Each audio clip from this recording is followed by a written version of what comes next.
오늘부터 기독교 교리에 대한 평론이라는 제목으로 특히 그 웨스트민스터 신앙고백 대요리 문답을 중심으로 해서 문답이 196가지가 있는데 하루에 한 2가지 정도로 해가지고 이 기독교 교리 웨스트민스터 신앙고백의 대요리 문답의 내용이 제대로 된 것인가 라는 것을 평론이라는 형식으로 말씀을 한번 드려보고자 합니다. 기독교에는 여러 교단이 있으며 교단마다 교리가 있는데 서로 다르게 해석하여 규정한 부분들이 많이 있을 것입니다. 이렇게 자기들만의 교리를 정해서 배타적인 교단화하는 이유는 이미 기독교가 종교화 되었음을 말해주는 것입니다. 기독교가 다른 종교와 어떻게 다른가에 초점을 맞추기 때문입니다. 그러나 기독교는 종교가 아니라 하나님에 대한 삶 그 자체가 되는 것입니다. 사람들이 하나님을 떠나 자신들만의 종교를 만들었을 뿐입니다. 기독교 공동체가 다른 종교들과 차별화를 시도하기 때문에 이런 일이 벌어지는 것입니다. 원래 기독교는 교리가 없었습니다. 교리가 있어야 한다면 예수 그리스도의 십자가의 죽음과 부활이라는 단 2마디만 있으면 되는 것입니다. 이 외에 필요하다면 중요한 부분에 대해서 성경의 의미를 해석하는 해설서 정도 있으면 도움이 될 것입니다. 더 많은 의미를 깨닫기 위해서는 성령의 인도를 받아서 해석하고 따르면 되는 것입니다. 이 성령을 모르기 때문에 문자에 집착하는 것이 바로 율법주의고 교리를 신봉하는 자가 되는 것입니다. 따라서 오늘날 교리에 집착하는 사람들은 예수님이 십자가의 죽음과 부활에 대해서도 잘 알지도 못하고 깨닫지도 못하므로 설교할 때 이 부분에 대해서는 잘 이야기를 하지 않는 것입니다. 세상적인 복을 이야기를 하고 자신의 경험담을 말하고 어쩌다가 십자가의 죽음의 의미를 말할 때 예화를 중심으로 말하므로 마치 신도들도 예수님의 십자가처럼 자신들도 십자가를 지는 삶을 해야 하는 것처럼 오해하게 만드는 것입니다. 오늘날 교리는 성경 위에서 율법주의자들처럼 되어 있다는 것을 우리는 깨달아야만 하는 것입니다. 그래서 먼저 첫 번째 질문으로서 사람의 첫째 되고 가장 높은 목적이 무엇인가 이렇게 질문을 했는데 이게 답은 사람의 첫째 되고 가장 높은 목적은 하나님을 영화롭게 한가 영원토록 하나님을 온전히 즐거워함이다 이렇게 말을 하고 있습니다. 창세기 2장 7절을 보면 여호와 하나님이 땅의 흙으로 사람을 지으시고 생기를 그 코에 불어넣으시니 사람이 생명이 된지라. 생명, 네페시하이. 네페시하이는 생명체를 의미합니다. 영원한 생명이 아니라 한정된 생명인데 그런데 첫사람은 하나님의 형상으로 지어졌다는 것입니다. 창세기 1장 26절에서 27절을 보면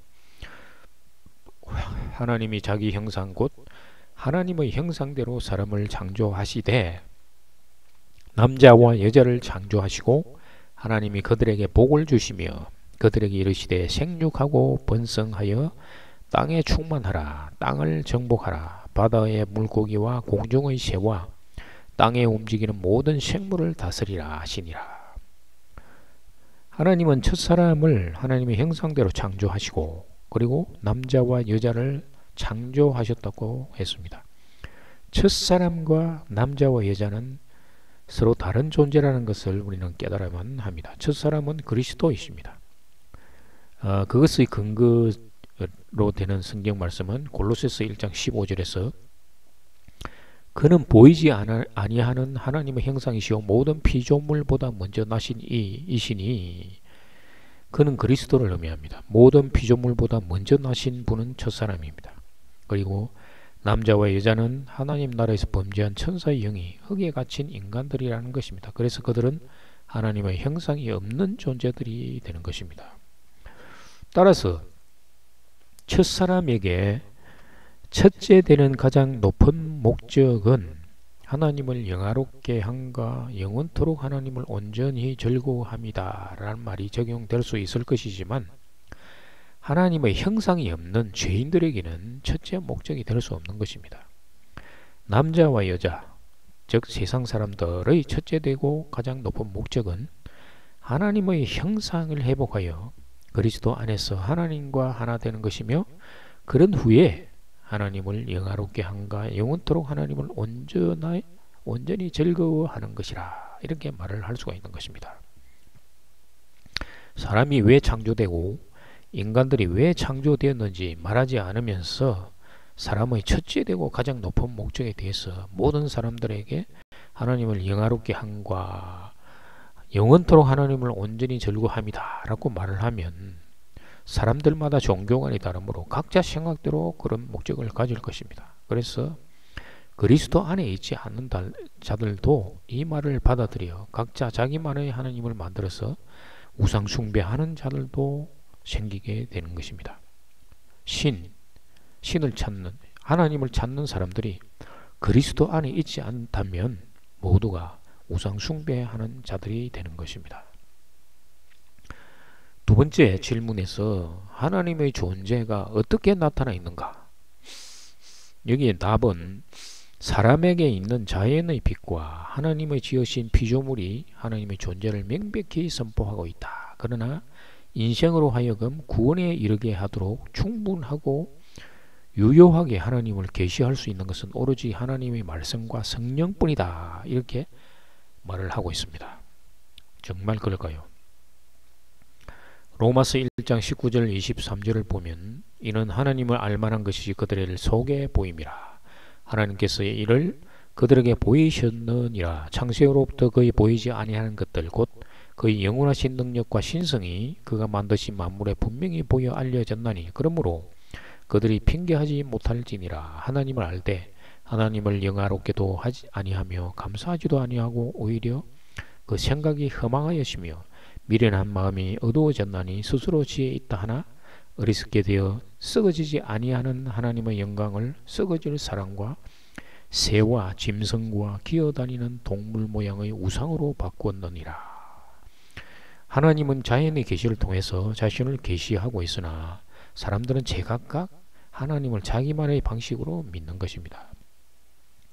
또한 지으신 피조물에 대해서도 하나님의 형상을 통해서 하나님을 계시하는데 하나님의 형상은 심령 속에 성전을 의미하며 모든 사람들이 종교심을 가지고 있으므로 하나님의 형상을 회복하기 위해 사람들은 노력을 하는 것입니다.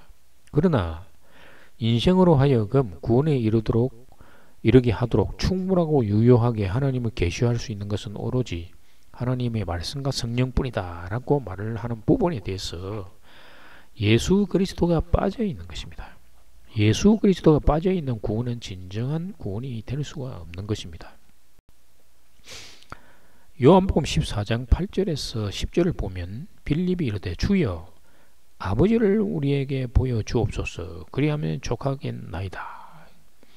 예수께서 이르시되 빌립아 내가 이렇게 오래 너희와 함께 있으되 너가 나를 알지 못하느냐. 나를 본 자는 아버지를 보았거늘 어찌하여 아버지를 보이라 하느냐. 내가 아버지 안에 거하고 아버지는 내 안에 계신 것을 너가 믿지 아니하느냐. 내가 너희에게 이런 말은 스스로 하는 것이 아니라 아버지께서 내 안에 계셔서 그 일을 하는 것이라. 예수님은 하나님의 아들로 세상에 태어나셨습니다. 예수 그리스도는 하나님의 본체이시나 하나님과 동등됨을 취하지 아니하셨는데 빌립보서 2장 6절에서 말합니다. 그는 근본 하나님의 본체시나 하나님과 동등됨을 취할 것으로 여기지 아니하시고 라고 말을 분명하게 하고 있습니다.